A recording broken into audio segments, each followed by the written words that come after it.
Dear friends, this Shabbat we read the Torah portion of Ki Tavo. And in this week's Torah portion, at the end, Moshe is talking to the Jewish people. This is taking place at the end of the 40 years sojourn in the desert, when we experienced so much being a nation. There were many ups and downs, challenges, first time that we had experienced, and our faith was tested. And these people that were standing in front of Moshe Rabbeinu were the ones who were going into Israel to conquer the land, to settle the land, to begin living as a nation in the real world, implementing all of God's commandments, and making Judaism work, and making it what it's supposed to be, as we becoming a light unto the nations, to teach the world how to live morally, godly, and to live beautifully together. And Moshe tells the Jewish people something fascinating. That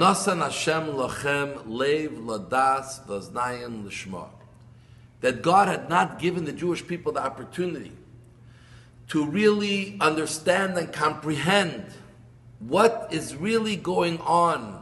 What is the meaning of the Torah and the mitzvot? What is the purpose of the Torah and mitzvot? What is the meaning of the commandments, each of the individual commandments, the experiences we had? The Jewish people didn't really have a chance to understand until that moment. The splitting of the sea, the giving of the Torah happened at the beginning of our 40-year sojourn. But as the commentaries explain, Ben Arba'im Lebina takes 40 years for something really to sink into and really understand. And sometimes we think we understand the significance of something, or why something is done, or why we were requested by God or commanded by God to do something. But very often, much later in life, do we say, aha, I now understand the beauty, the importance, the significance of this action, of what I have to do. And this is such an important lesson for all of us. Because in life we are trying to live life. And very often in our world today, in our scientific-based world, everyone wants to know right away, why? Why do I have to do it? I don't see it. I don't understand it. Especially our youth today.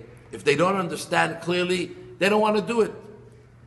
And this is a big misnomer. This is a big mistake. With that, you miss out so much in life.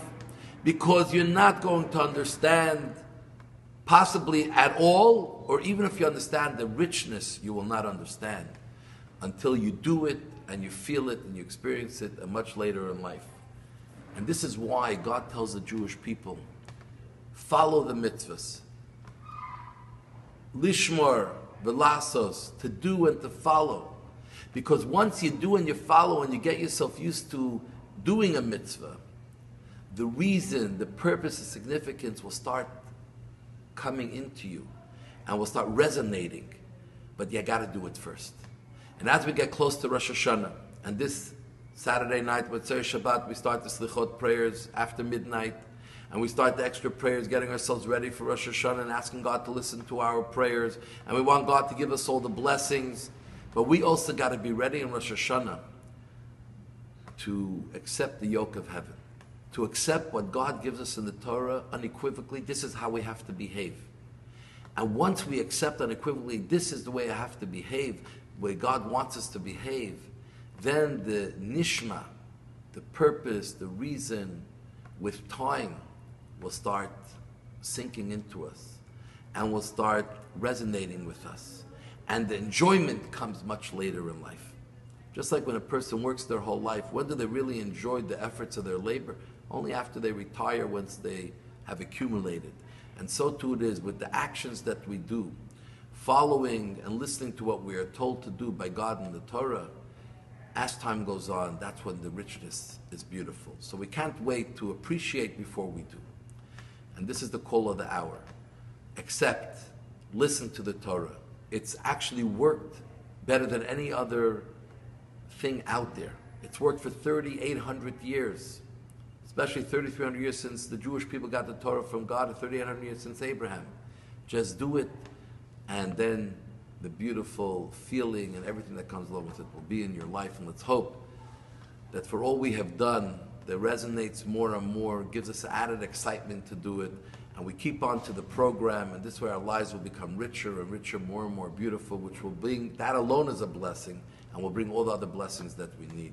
I want to wish you Shabbat Shalom. God bless you all. We love you all. And Shabbat candlelighting time in Montreal is 7:16 p.m. And tomorrow night, join us for Slichot prayers, 10:30 p.m. First by a very fascinating movie about a fellow's journey to his Judaism, discovering his Judaism, his Jewishness, and the Slichot prayer after midnight, 12:45 a.m.